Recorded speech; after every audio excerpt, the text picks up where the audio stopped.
Nah, teman-teman, sekarang gimana nih yang di jaringan? Nah, kalau di jaringan itu sudah ada sel-sel yang emang sudah menetap di jaringan.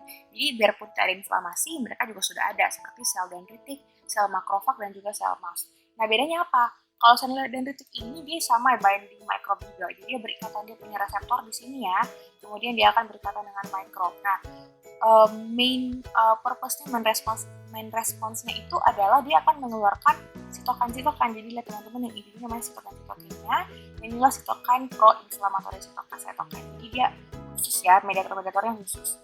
Nah, kalau dia itu dendritic cell. Kalau makrofag gimana? Kalau makrofag sama tadi, jadi dia berikatan dengan si reseptornya berikatan sama mikroba.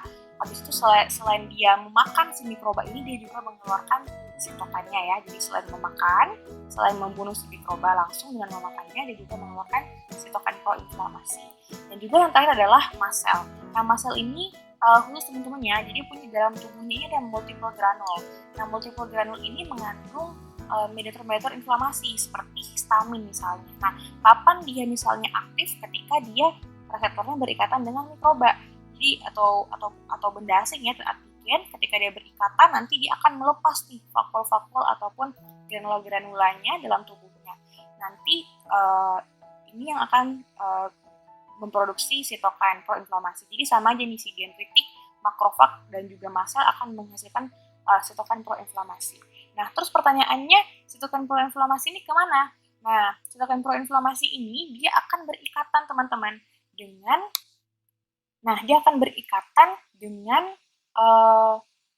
reseptor-reseptor yang ada di pembuluh darah atau blood vessel. Jadi di pembuluh darah ini udah ada reseptor-reseptor nih. Nah, reseptor ini nantinya si sitokin ini akan berikatan dengan reseptor-reseptor yang ada di sel endotel dari pembuluh darah. Nah, apa fungsi dari sel-sel endotel ini kalau dia aktif? Kenapa teman-teman? Nah, itu akan memudahkan si monosit sama neutrofil tadi buat keluar. Jadi tadi kan ceritanya si neutrofil sama monosit itu masih dalam pembuluh darah nih. Nah, nanti dia bakal keluar ketika ada sinyal dari reseptor-reseptor di endotel. Nah, dari mana reseptor endotelnya? Dari sitokan-sitokan yang dihasilkan oleh dendritic cell. Seperti itu. Jadi singkatnya adalah si mikroba tadi yang ada di luar, dia masuk melewati epithelial barrier, kemudian ketiga sel ini berespon dan mengeluarkan sitokan. Sitokan nanti akan berikatan dengan reseptor yang ada di sel-sel endotel. Nanti sel-sel endotel ini ketika diaktifasi, maka sel-sel monosit dan neutrofil juga akan keluar memberikan bantuannya. Jadi ketika inflamasi akut terjadi, dia akan keluar memberikan bantuannya untuk Nah, teman-teman, tadi kan udah nih si sitokin tadi ini dia akan berikatan dengan reseptor yang ada di pembuluh darah atau di blood vessel atau di endotel ya. Nah, nanti ketika reseptor sudah berikatan dengan reseptor, dia akan mengaktifasi adhesi molekul atau molekul adhesi yang ada di dalam lumen seperti ini. Nah, molekul adhesi dalam lumen ini kemudian dia akan mengalami dia aktif ya, dia akan mengalami aktivasi. Kemudian nantinya jadi setiap sel-sel seperti neutrofil dan juga monosit ini yang tadinya mengalir dengan darah ya, dengan sangat kencang, dia kan mulai melihat, wah ada sinyal nih dari reseptor di sana. Nah, dalam tubuh si neutrofil ini, dia pun di permukaannya neutrofil ini, dia punya molekul adhesi juga, namanya adalah selectin ligand.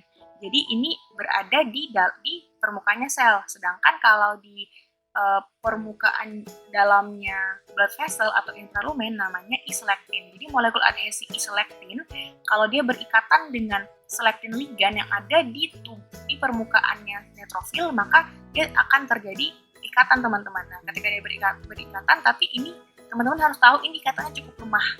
Jadi dia bukan ikatan yang kuat. Jadi ketika ikatannya lemah, dia cukup, jadi dia berpindah, jadi berikatan, habis itu berikatan lagi di sini, berikatan lagi. Jadi dia akan memperlambat nih. Sertanya dia hanya memperlambat si sel-sel tadi untuk nanti akan berhenti. Tapi ini masih low affinity. Ini masih sangat rendah affinitasnya. Nah, kapan dia berhenti? Dia berhenti nanti ketika dia berikatan dengan ICAM1. Jadi tadi ini kan tadi iselektin ya teman-teman. Nah, kalau dia berikatan sama yang biru nih, namanya ICAM1.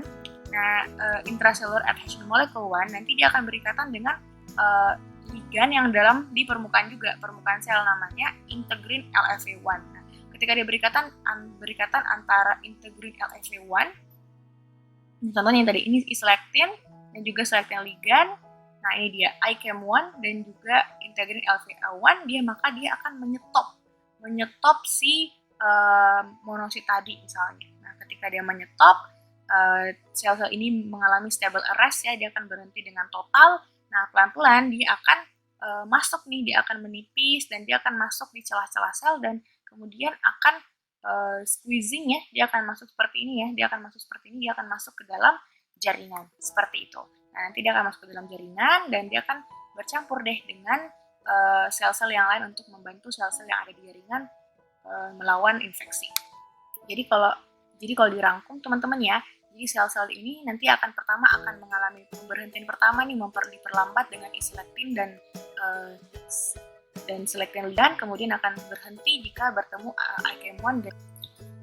Nah kalau kita rangkum lagi teman-teman, gimana bisa terbentuk yang namanya push dari inflamasi akut ya dari sini. Jadi ketika tadi mikroba ini kemudian dia melewati epithel barrier, dia melewati dan dia masuk, kemudian akan direspon pertama kali oleh sel-sel yang berada di dalam jaringan seperti sel dendritik, sel makrofag dan juga sel mast. Nah sel dendritik tadi ini dia akan berikatan dengan mikrob dengan reseptornya, lalu kemudian akan memproduksi cytokine. Si makrofag ini juga dia bisa berkenalan dulu dengan reseptornya ya tentunya ya, dengan mikrob, lalu dia akan memakan bakterinya dan juga dia bisa menghasilkan cytokine seperti ini. Dan juga si sel mast tadi reseptornya berikatan dengan mikrob, kemudian nanti sitokinnya juga akan dia produksi. Nah sitokin proinflamasi ini nantinya akan berikatan dengan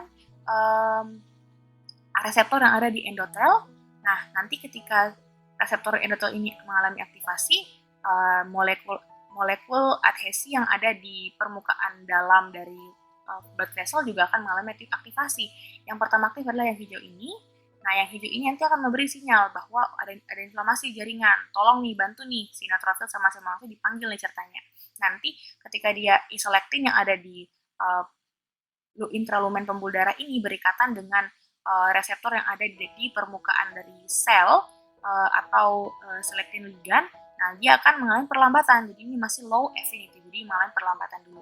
Nanti dia perlambat dulu, jadi dia mulai stop nih. Jadi kan ceritanya blood flow ini agak kencang ya. Nah, nanti dia akan memperlambat. Nanti setelah dia berikatan dengan ICAM1 dan juga integrin LSA1, baru nanti dia akan mengalami pemberhentian yang sempurna atau stable arrest. Ketika dia sudah stable arrest, nanti perlahan-lahan dia akan memipih, squeezing, dan akan masuk ke dalam sel bersama-sama dengan sel-sel yang lain di dalam jaringan untuk melawan inflamasi.